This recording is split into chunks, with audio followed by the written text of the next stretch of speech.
I pretty much gutted my entire game room. I just didn't like the feng shui. It's much roomier in here now. It feels much more like a game room. Previous way I had it, it was just, I don't know, I didn't even like coming up here. It felt like it was just cramped and crowded, and I just didn't like it. Anyway, I posted some pics on Twitter about my progress a few weeks ago, and everyone was like, do a game room tour. Do an updated game room tour. I want to see it. So here it is, an updated game room tour.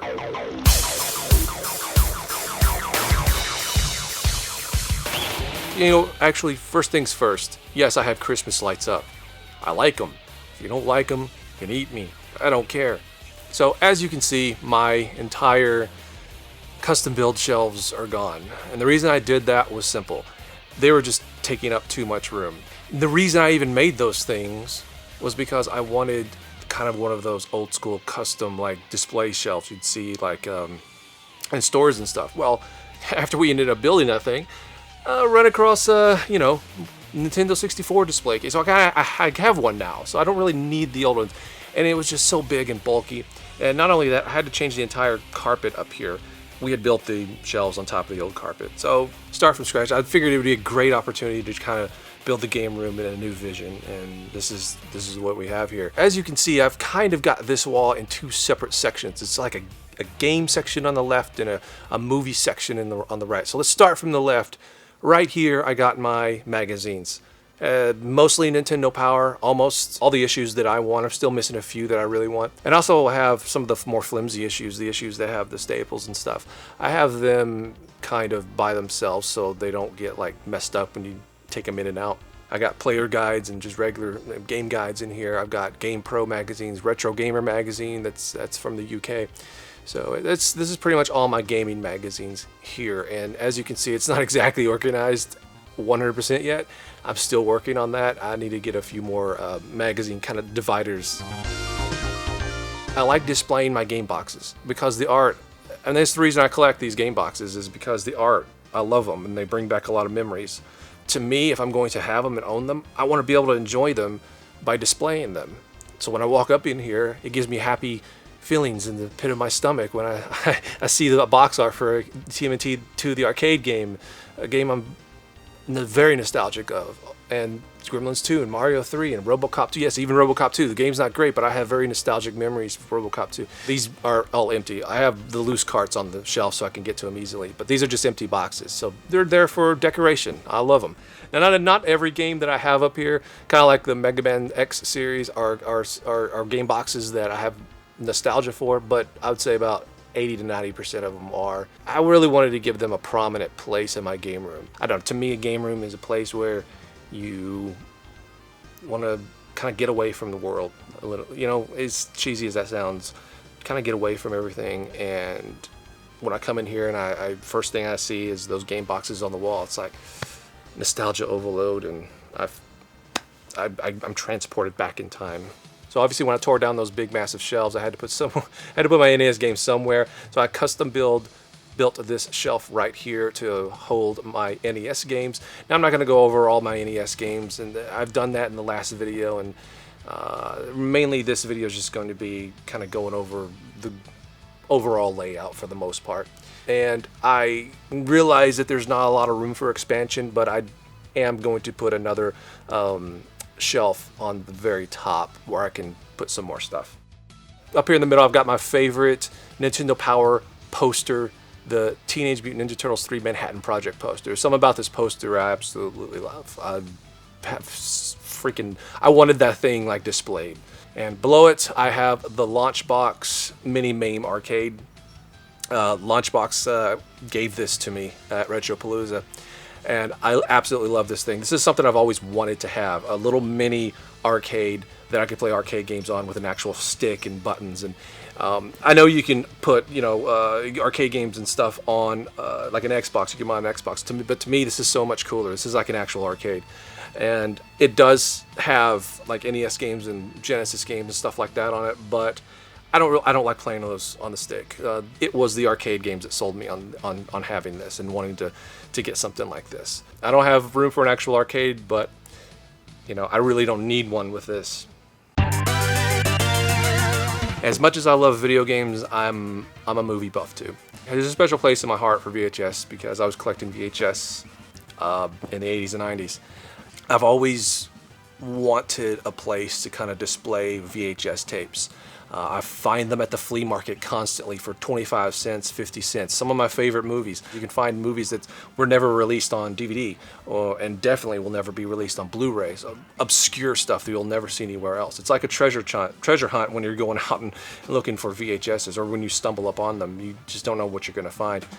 So I wanted to have some place to put some of these that I have collected, and I have nostalgia for video game rental stores and movie rental stores, and I think that was kind of the inspiration for this wall right here, was to kind of make it look like an old school rental store. I found this magazine rack really cheap at a used furniture store, so I decided to get it and put my random magazines in here, like Starlog, as you can see, Gremlins 2, of course. And also at the bottom here, I'm not a huge comic guy, but I do love some comics like the Alien series, Star Trek series, Star Wars.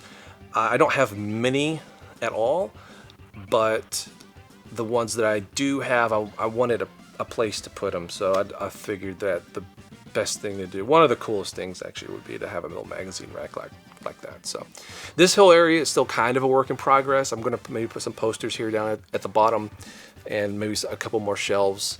I got them so busy right now, I just can't get to it. So it is what it is right now.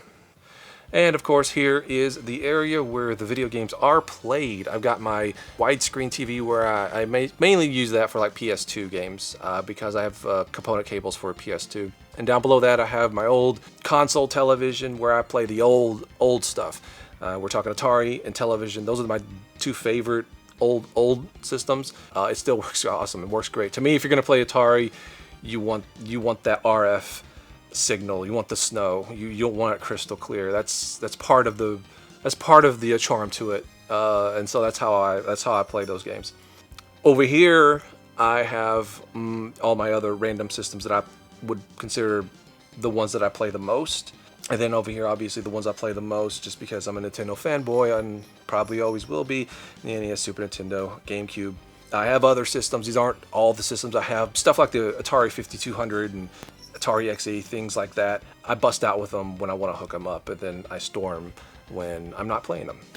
So this corner I call my CD-based stuff. Down here I got my GameCube, I got Turbo CD, Turbo Graphics chips, I've got PS1, nothing like Alpha Mega Sin. Over here on this other shelf, PS2, my minuscule Xbox collection, my PS3, PSP, and my Wii stuff. And right here on top, because I didn't really have anywhere else to put it, is a little tiny, I guess you would call it a Mario 3 shrine. Now I got this Mario 3 cover from Nintendo Power from a messed up issue, so I wanted to salvage the cover at least, so I put it in a frame. And these are awesome. I actually got a really good deal on these McDonald's Mario 3 boxes, Happy Meal boxes. I got all three for $25 on eBay, which was to me a steal, especially because they were new old stock. They had never been used at all. So I actually had to put them together, fold them together. But these are super cool. These are very cool. I remember getting a few of these back when I was a kid, back when I went to McDonald's. So I like these a whole bunch.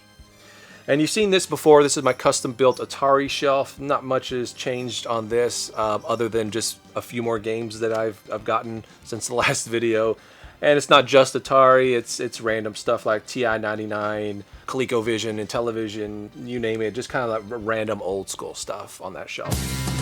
Now these shelves are the same as before. I saw no reason to change these. They're perfectly fine. Fit as much as I can fit on them. Obviously up at the top you can see I have Genesis games and Atari games and television, boxed in television games, Sega Saturn, Sega CD. Not big collections, but I mean, bigger isn't always better. I got my 3DS stuff here and a bunch of random NES boxes. And again, these are empty boxes. I have all my games loose on the shelf for easy access. But yeah, I got some pretty good, decent boxes here, like North and South, Jaws, I don't care what anyone says. It's a good game. The more stuff that I get, these forward-facing boxes, I would have to not forward-face them anymore. I figured I'd put them like that since I have the room for now. And over here, I got a bunch of Famicom stuff. Obviously, you can see I got my Odyssey 2 boxes. The Odyssey 2 boxes, something about them. Freaking love those things. Now, in this corner, I have my Atari ST hooked up. Well, not necessarily hooked up, because I'm trying to get a better desk than this right here. So when it's all said and done, I will have this sucker hooked up with a few shelves here in this empty space where I can put some of my boxed Atari ST games, because they're awesome. And where are my Super Nintendo games? Well, you can see a few of them back here. And on top of it, I have a lot of boxed consoles. Now, these aren't just boxes. I have some of the systems in them too, because I simply, as I said before, can't store them or have them hooked up constantly. Like the Atari 5200, that would take up an entire shelf on my entertainment center. So I have that in the box. And how often are you going to play Atari 5200 anyway? I mean, what, like once every couple of weeks? You know, not all of these are full. Some of them are empty, like the TurboGrafx ones. It's a good place for me to store systems when I'm not using them. And it's cool. It's a cool little wall, too. And over here, I have easy access to my Vectrex, one of the coolest systems that I own. And right here, as you walk in, it's the big monstrosity, the KB Toys N64 display case. I'm always kind of wavering about what I put in this thing. I think I've cleaned it out and restocked it with different things 3 times now. But here on top, I have some empty boxes. I like to call this spot right here my Super Nintendo shrine, because, well, I love Super Nintendo. It's my favorite system. But I got the Super Nintendo box, and I got some of my favorite Super Nintendo games here. And these are games that, all these games are games that I owned as a kid. Link to the Past, this is actually a factory sealed Link to the Past. Literally just made this trade right here for this Turtles in Time with Kingsley. I'm happy to have that. I really love this spot right here. It's my little Super Nintendo shrine. And below that, we got random Super Nintendo game boxes. And these are just boxes that I don't really have a lot of attachment to, just boxes that I've collected over the years, and I don't know, just kind of put it in there. It's like almost like I have a video game store. You know, I remember going to the store as a kid, whether it be a rental store or just like Sears or something, and just seeing display cases with all these games in them, and being like, wow, what would it be like to actually own something like that? That would be amazing. That'd be the best thing in the world. You'd be have to be a millionaire to do something like that, you know. I had no frame of reference. I had no way of realizing, I guess, 20, 30 years down the road that having something like that would be within my realm of possibilities. But it just it's a reflection of some kind of the things that would go through my head as a kid. And now I have it here in my game room, and I absolutely adore it.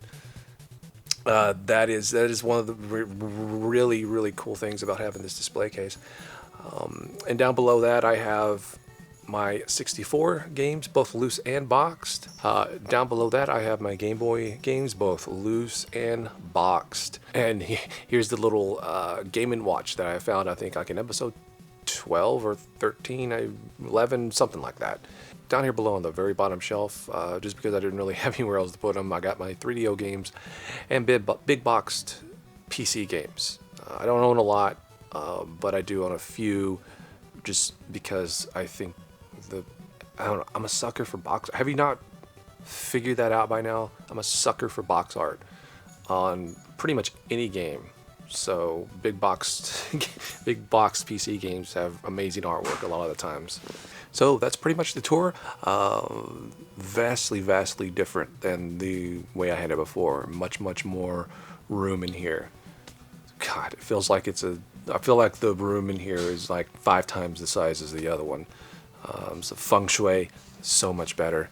But one more thing I want to show you. One more cool little thing that I think gives the room a little bit of character. One cool little relic that I kept from my old room and that big giant shelf that I had was the very top, the face at the very top with the World of Nintendo vinyl sticker.